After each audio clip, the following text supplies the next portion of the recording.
the captain at the wheel at the moment, yep.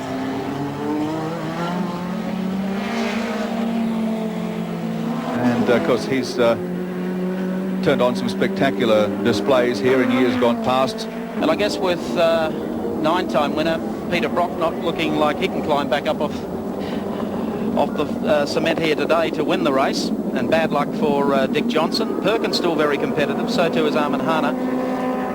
But it's been a long time between wins at Mount Panorama for Alan Moffat. Sure has, but he's lining up and looking pretty good at this stage, and no protest against his car either. No, that's quite amazing actually. It was one of the few cars not protested during the week. But after the problems of last year that were faced with Rudy Eggenberger, 2 cars eliminated for some coachwork irregularities, I think this would be the last car that Rudy Eggenberger would want to see with any sort of protest about. Race cam shows us Klaus Niedzwitz at the wheel of the ANZ Sierra. Left-hand drive. And the gear change quicker than you can blink.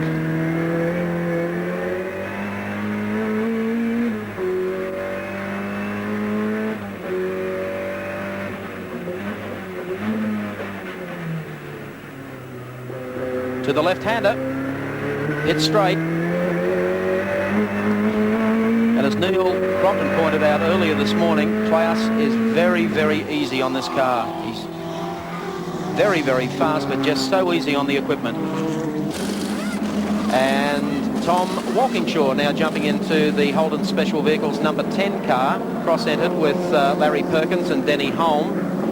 As we go back to the pits. And there we have Klaus Niedzwitz stepping out of the number 9 ANZ Sierra. The word we had was that Greg Hansford would step in. As Klaus, he's done everything that was asked of him today. Rudy Eggenberger has done the same. Pad change, one of the Eggenberger teamsters in here. And ready to put the wheel back on. They're already holding a 2-lap break over Tony Longhurst in 25, so they can afford the luxury of an extended pit stop to make sure everything is just super smooth for the run to the flag. If the car starts, yes it has. So Greg Hansford finally gets a chance in the Tooheys 1000 with a team that has everything going for a win. It's Finnegan. Barry Finnegan and Kenny Matthews. That looks like little Ken, actually. I noticed as we go back to Walkinshaw that they're wheeling the mobile BMW away. The last of the mobile BMWs is going to bed. Greg Hansford of Queensland, third driver in the ANZ lineup for this weekend. Klaus Niedzwitz has done his stints. Moffat has had a run, kept the pace up of the car, the front of the pack, let it throw out. And now Greg Hansford's time. Dicky Johnson. What a hellish day for Dick Johnson. Andrew Madecki, Steve Soper, disconsolate, standing by the car, going nowhere. They've had more pit stops than you could point a stick at. But we have some major problems with the Whittaker Peanut car. There's Armin Hana, who has done so well. Very brittle, this car. Robbie Francevic there. They're talking about the vehicle. Looks like it is done for the day. Troubles, by the look of it, for Gary Wilmington, isn't it? 50, Gary Wilmington. Yeah. And Leeson in their Commodore. There's They've got a tyre, actually. Should have stuck with the Jag, Dougie. Yeah. They're dropping out faster than Queensland Police at the Fitzgerald inquiry here at the moment. Look at that. It's a long way back to the pits when you've got a rear wheel like that on. And it was running 12th. So they're going to try and get back to the pits. Look at the grunt of Tony Longhurst's car as he makes his way up Mountain Straight and goes comfortably by Greg Hansford. He's unlapped himself there. So he's now on the same lap as the ANZ car. So all he needs is an accident in the pace car and he's looking good. Could well be quite a fight to the finish. So Walkinshaw in car 10 now, making his way down to the left-hander at Forest Elbow with John Harvey behind him. John Bow in the foreground, then Colin Bond, and then the fuel-injected V8 Commodore at Walkinshaw. Greg Hansford to the pits. This is significant. This is the race leader, a scheduled stop. Stopwatches are and going. So keep a very close eye on where Tony Longhurst is. This is probably the most important stop of the race. And I got an unconfirmed report before that Thomas Mazira has to go back in the 25 car to do 20 laps. So this is a problem. yeah, they got drama. So Tony Longhurst must be about coming off the mountain now. That looks very much like a cylinder head gasket to me. And Longhurst has gone through to the lead. So, Minute and 45 seconds in the pits, and an unconfirmed report up here that there's oil floating around in the water of this car, and if that's the case, she's got big problems. I think Rudy has waved it away. The car is kaput. Yeah? The team not too happy about it. Well, that will give the lead, as we said, to Tony Longhurst. Moving second placed number 10 car, Tom Walkinshaw, Larry Perkins, Denny Holmes, Holden into second, and Dick Johnson, John Bow up into third. Down in the pits, John Brady with Alan Moffat. Alan, it must be heartbreaking. What's the problem? Apparently it got a vapor lock, running cold behind the pace car. Rudy feels that it got very cold, and then as Greg accelerated, perhaps a little bit too quickly, who's to say, it developed a vapor lock and just overheated instantly. Greg said it came down at the end of the straight, had a flutter, and that was it. There's no hope for it? No, I would say it's lost a head gasket. Yeah, I think Alan Moffat has said it all. This is now the most important stop. Larry Perkins standing by. Tom Walkinshaw getting out. His car in second place on the same lap as Tony Longhurst and Thomas Mazira. That car still to stop.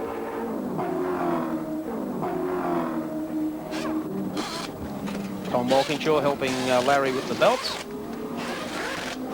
All looks and sounds pretty good at the moment.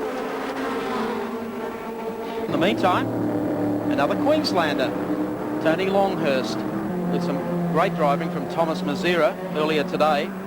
Still lead the Tooheys 1000. Larry Perkins runs second in the Holden, and in third place, the Dick Johnson, John Bow, Shell Sierra. They've got problems here with the 10 car. Looks like it's all over for the Holden Special Vehicles team. What's the problem, John Brady?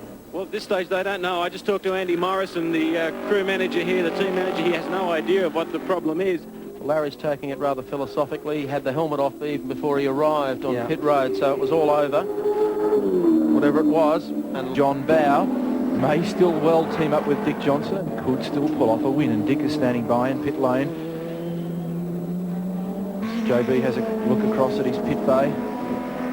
So he moves up to second as a result of the Larry Perkins, Tom Walkinshaw, Holden dropping out. Paul Baker just coming back from that car now. It looks like they're happy with the front right. They've done a pad change. Nice and comfortable.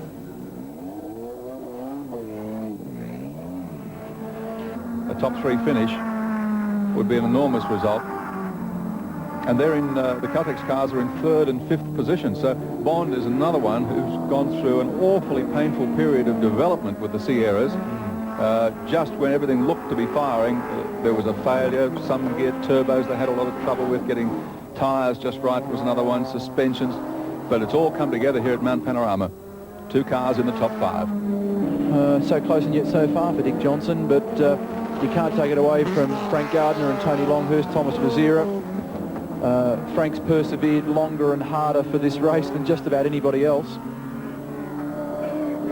And Dick's had one taste of victory. And so far, Tony has yet to get a score on the board. Oh, some frantic pad work. It's all a bit ugly, isn't it? Is that Les Small? Yeah. This would be a tremendous career result for Thomas. If you cast your mind back, Gary and Mike, to his Formula Ford run in Australia a couple of seasons ago, you could not touch this guy in that class. He was brilliant, and he's tried so very hard to make a name for himself in Europe. He's running in British Formula 3 alongside the likes of Gary Rabbit. Around goes the lusty Commodore. It's done it, and he's dropped some, well, what's he dropped there? Water? She's had the, the thing must have let go and it sprayed rubbish all over the rear tyres. Mazira very wisely just ducked briefly down to the escape road to avoid any possible collision. Smart thinking. Keep it all crossed, Tony. It's looking good for you at the moment. He's got the winning grin. As the last lap board comes out, the race has been going now for 7 hours and 1 minute. But who's counting? pick of the day. Wait for the reaction. The Thomas Maziera, Tony Longhurst and Frank Gardner. Fans on top of Mount Panorama, saluting them. Down to Forest Elbow. Final time. Officials and the fans up there acknowledge Thomas Maziera as he powers out of there. Heads down Conrod Straight for the final time. For the 1988 Tooheys 1000 at Mount Panorama at Bathurst, congratulations to Thomas Maziera, the great race winner in our bicentennial year. Frank Gardner has finally cracked it, and so too has Tony Longhurst, and they deserve it. Yes, Dickie Johnson in second place, car number 18, after a great drive with John Bow. And third place is going to go to car number 4 with Alan Jones. Congratulations, Tony and Thomas. Thank you for maintaining the tradition of the Tooheys 1000 as being the most challenging and exciting race in Australian history. Congratulations, and I'm proud now to present you the trophy. The champagne is flowing, the crowd love it. Well, the protests are also flowing freely as well. That's another Bathurst tradition. Just about the only finishers who aren't threatened with disqualification now are the first three, including one of the confirmed winners, Tony Longhurst and Thomas Maziera. Well, television technology getting you right amongst the action there. And television can also make life pretty uncomfortable for the world's top golfers.